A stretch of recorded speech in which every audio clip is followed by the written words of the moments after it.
자, 첫 번째 문제 봐요. 다음 선언서가 발표된 시기를 연표해서 옳게 고른 것은 이라는 문제가 나왔네요. 본 국민대표회의는 국민대표회의가 또 나왔습니다. 1923년 연도를 반드시 기억하자. 개조파와 창조파의 대결인데요. 오른쪽에 간단하게 한번 정리를 해봐요. 3.1운동 이후에 이제 임시의정원이 독립이 되고 이게 4월이고 이 이후에 이제 9월에 임시정부가 생기게 됩니다. 이제 대통령제가 되는 거죠. 일대 대통령으로 이승만이 일대 대통령을 맡게 되는데요. 위임 통치 해가지고 외교론을 주장을 해요.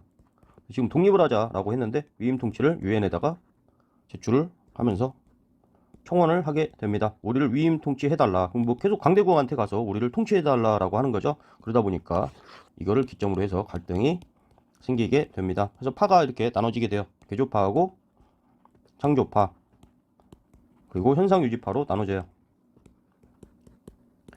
그러다 보니까 이 갈등을 해결하고자 우리 문제에 나오는 국민대표회의가 개최가 되게 됩니다. 1923년이 되고요.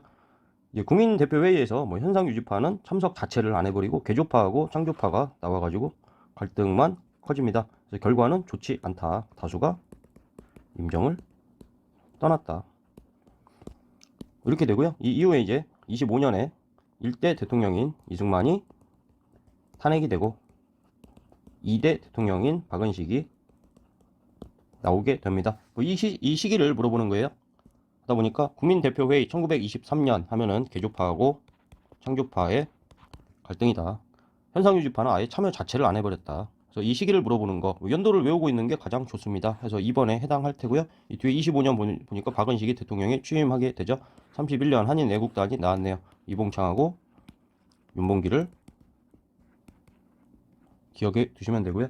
이후에 나오는 거는 이제 나올 때 다루도록 하겠습니다. 다음 문제 보죠.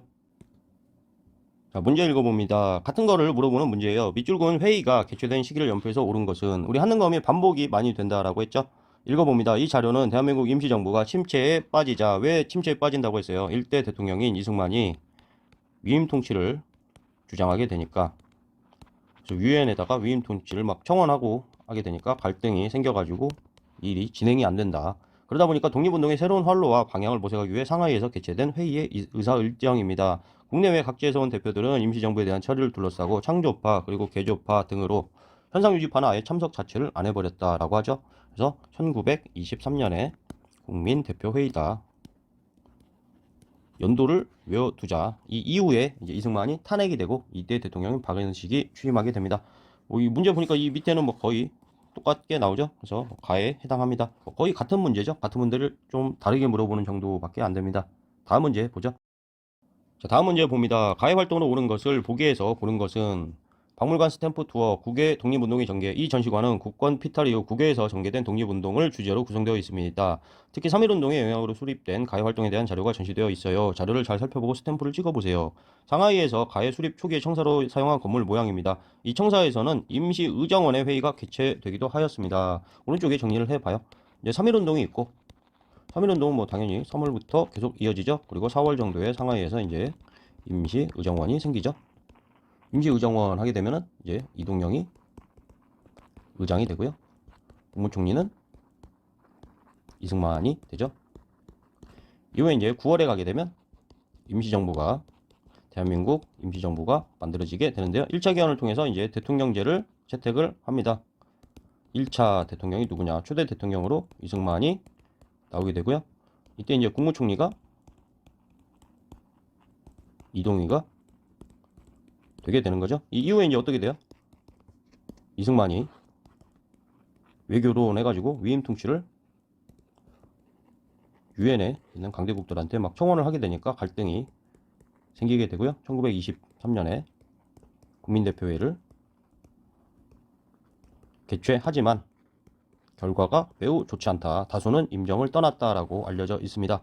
그래서 이제 1925년에 이승만은 탄핵되고 2대 대통령으로 박은식이 등장한다. 그래서 임시정부에 대한 설명을 올려주면 되죠. 보기 읽어봅니다. 1번 민족교육을 위해 대성학교를 설립하였다. 그러면은 신민회가 되죠. 대우태자에서 대성학교, 오산학교, 태극서관, 자기회사까지를 기억해 둡니다. 님 광주 학생 항일 운동 1929년에 있었죠. 진상조사단을 파견하였다. 이거는 신간회가 되죠. 신간회하고 엮어서 자매 단체인 근후회까지를 기억할 수 있어야 됩니다. 기억 니은은 뭐 틀린 거고요. 그리고 외교 독립 활동을 위해 구미위원부를 설치하였다. 임시정부에 대한 옳은 설명이고요. 파리에도 파리위원부를 설치를 하죠. 릴 임시사료 편찬회를 두어 한일관계 사료집을 간행하였다. 이것도 임시정부에 대한 옳은 설명입니다. 그래서 정답은 디귿이 되겠습니다. 다음 문제 보죠. 자, 다음 문제 읽어봅니다. 가나 사이에 시계에 있었던 사실로 옳은 것은 이라는 문제가 나왔어요. 보니까 뭐 연통제라는 단어가 나왔죠. 연통제 그리고 묶어서 교통국까지가 생각이 나야 되는데요. 연통제 공소공판 히라야마 검사의 구형 뭐 피고에 대해 징역형 이런 표현이 나와 있고요. 나를 읽어보니까 금년 1월 8일에 돌발한 대역사건 범인은 이봉창이다. 이봉창 해가지고 1932년에 있었던 한인 애국당과 관련된 사건이 나왔습니다.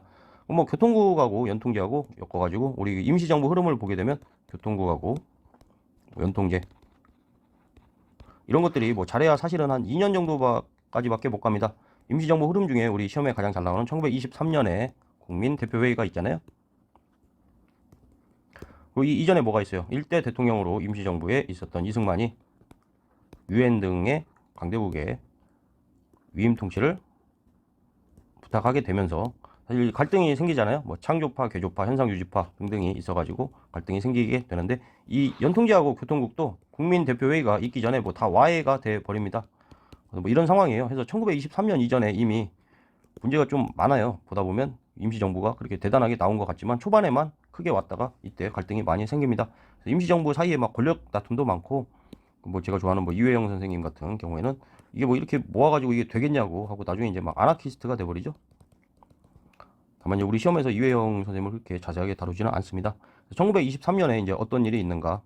1931년으로 가게 되면 한인 애국단이 만들어지고 여기서 이제 우리 선지에 나온 이봉창하고 윤봉길의 의거가 있게 됩니다. 이건 이제 1932년이 되죠. 이 이후에는 이제 중국 본토가 이렇게 있으면 상해에서 막 계속 도망을 가서 1940년에 충칭에 도착할 때까지 임시정부는 이제 이동만 계속 하게 됩니다. 이 사이에 있었던 일 하니까 뭐 23년 국민대표회의보다도 더 이전이죠. 해서 1920년대에 임시정부에 해당하는 그런 선지를 골라주면 되겠습니다. 1번 선지 한번 읽어보죠. 신규식 등이 대동단결선언을 발표했다. 대동단결선언은 이제 1917년이 되고요. 상하이가 되죠.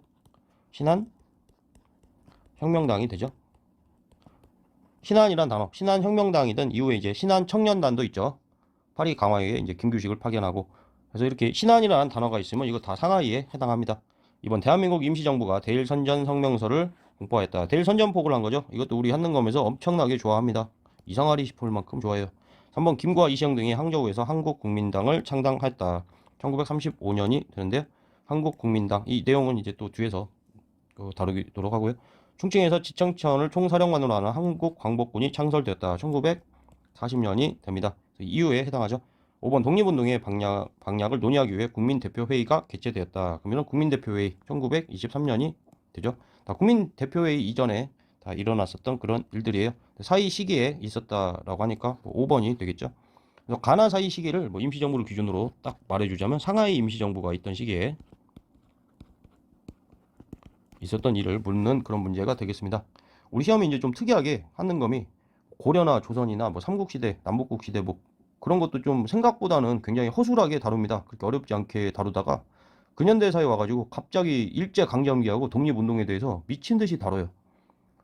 그 일제강점기하고 독립운동만 해가지고 20%가 전체 문제 중에서 10문제가 넘어가는 시험이 너무 많아가지고 최소 20%라고 좀 생각을 하고 공부를 해주셔야 될 것 같습니다.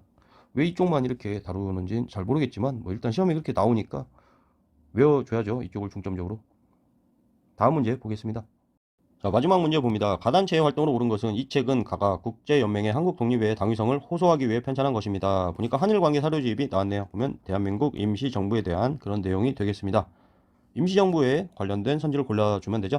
1번 조선혁명 간부학교를 설립하였어요. 이건 이제 의열단은 이제 1919년에 김원봉에 의해서 만들어지게 되는데요. 이 이후에 이제 중국의 장제스, 뭐 장개석이라고도 부르는데 장제스의 도움을 받아가지고 1932년에 설립한 조선혁명 간부학교가 됩니다. 의열단과 관련이 있다. 이번 한글 맞춤법 통일안과 표준어를 제정하였다. 그러면 조선어 학회죠. 설립은 1931년에 되고 1942년 가면 이제 조선어 학회 사건으로 이제 조선어 학회가 없어지게 되죠. 3번 태극서관을 운영하여 계몽서적을 보급하였다. 대우태자 해가지고 신민회에 대한 설명입니다. 4번 독립운동 자금 마련을 위해 독립공채를 발행하였어요. 이거 이게 임시정부에 대한 옳은 설명이죠. 5번 진상조사단을 파견해서 광주 학생 항일운동을 지원하였어요. 그러면 신간회가 됩니다. 광주 학생 항일운동은 1929년에 있었죠. 평이한 문제입니다. 여기까지 하겠습니다.